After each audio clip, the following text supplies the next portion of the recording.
So the thing is, when you want to build something great, it's not easy to do. And when you're doing something that's not easy to do, you're not always enjoying it.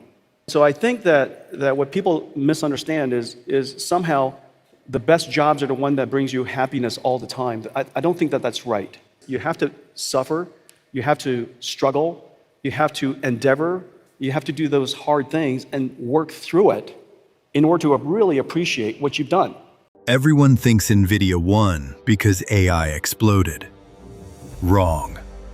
A lot of people also think Jensen Huang got rich simply because he showed up at the right time. That is not really true either. NVIDIA didn't win the AI war. NVIDIA built the thing that every AI company was eventually forced to run on. That is the part most people miss. While the rest of the world was still asking whether AI would really change everything, Jensen Huang was already building the layer of infrastructure that wave would have to pass through. Not just a chip, not just a product, an entire system. So when the market finally woke up, NVIDIA did not rush into the war as a late competitor. It was already standing near the center of the battlefield. NVIDIA did not win when the war began. NVIDIA won while most of the world still did not even understand that a war was coming. To understand why NVIDIA was so early, you have to go back to the man who held that conviction long before the market rewarded it. Jensen Huang did not begin as an AI icon. He was an engineer. AM, AMD, LSI Logic, Electrical Engineering, Stanford. It sounds dry, but that background explains almost everything. This was not the kind of person who simply told an exciting story about the future. This was the kind of person who became obsessed with how computers actually work. And that is what makes this story human. Imagine what that feels like. You see a direction the market is not paying for yet. You believe in a new model of computing, while most of the world still sees GPUs mainly as tools for graphics and gaming. At that stage, there is very little reward. You only have two choices: keep building or start doubting yourself. That is the part people leave out of success stories. People love the result. Very few people stay long enough to look at the years when you are walking through fog, with no proof that what you see ahead is the future and not just your own illusion. And Jensen stayed in that fog for a long time. Then he made a decision that looked highly technical at the time, but later turned out to be one of the foundation stones of an empire. Its name was CUDA. In 2006, NVIDIA introduced CUDA. At first glance, it looked like a developer platform. But CUDA meant something much bigger than that. If all you sell is a chip, you can always be replaced by a better chip. But if developers learn on your stack, write workflows on your stack, train models on your stack, and optimize products on your stack, then your advantage is no longer just raw performance. At that point, the real question is no longer, which chip is faster? The real question becomes, how expensive is it to leave this ecosystem? That is a real moat. And that is real power. And that was the moment the game changed. But most of the world did not realize it for more than a decade. That is the key turning point. While most of the market still saw NVIDIA as a hardware company, Jensen Huang was quietly turning NVIDIA into the operating language of AI. But software alone was still not enough. If AI was going to explode, who was going to build the machine for? In 2016, NVIDIA launched DGX-1. And if you missed this part, you will not understand why NVIDIA later became so hard to replace. This is where the story levels up.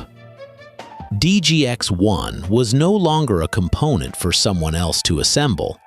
It was a complete deep learning system built for AI. That matters. Because Jensen was no longer thinking like a chip company. He was thinking like someone building a new kind of machine for a new kind of demand. Then NVIDIA went further. It acquired Mellanox. And that move mattered because it expanded NVIDIA from compute into networking and interconnect, from a powerful chip into a coordinated data center system. At that point, the strategy becomes hard to ignore. NVIDIA did not just want to sell better GPUs. It wanted its fingerprints on the most important layers of the AI stack when AI scaled. This is also the point many people miss when they look back at NVIDIA's rise. CUDA helped lock in the ecosystem. DGX packaged the compute. Mellanox helped control how the whole system connected. From here, NVIDIA was no longer just a chip supplier. It was becoming the architect of the battlefield.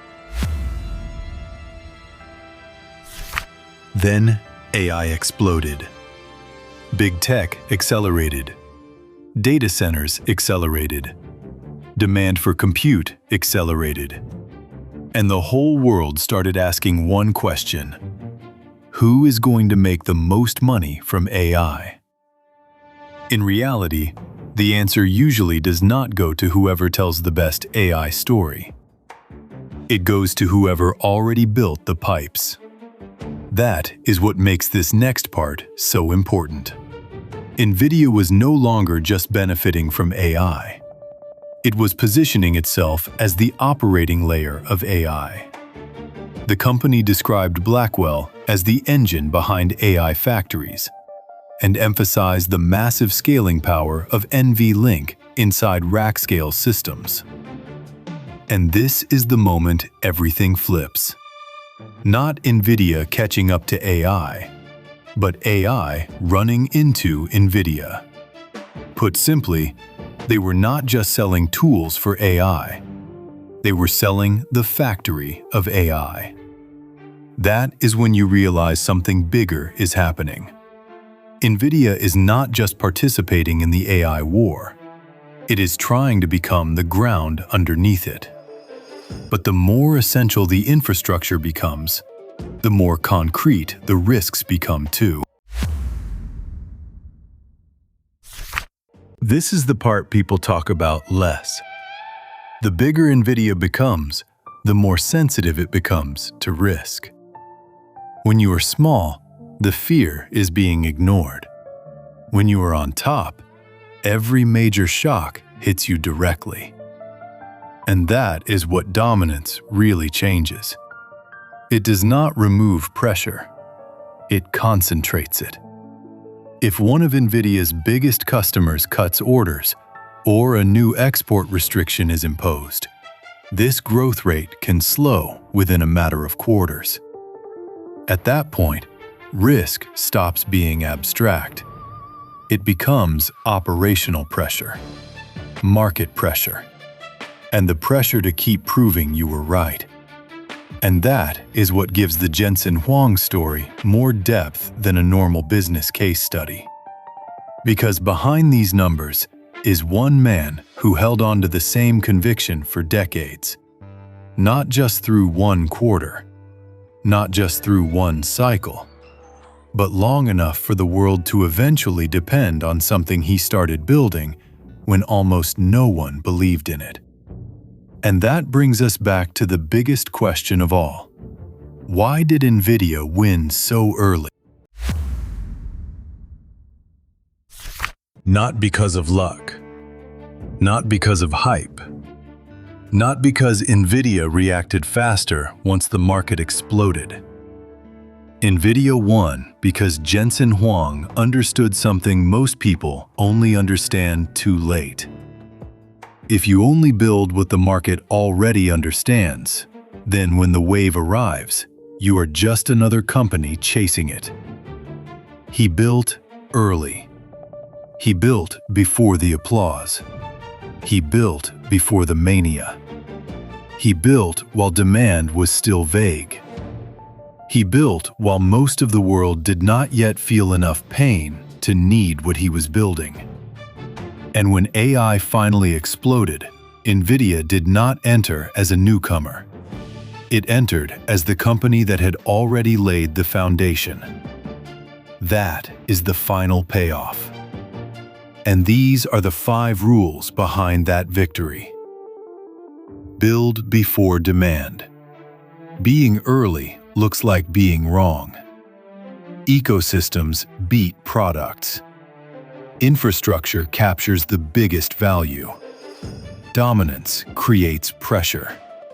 If you made it this far, then you already understand this story was never just about NVIDIA. It was about timing, advantage, pressure, and the cost of seeing the future before the rest of the world does. If you felt that, comment, "I see the game." And if you want more breakdowns like this, where empires are not explained by hype, but by conviction, structure, and the invisible wars behind them, subscribe. Because the people who see the future first are rarely the ones the world understands first.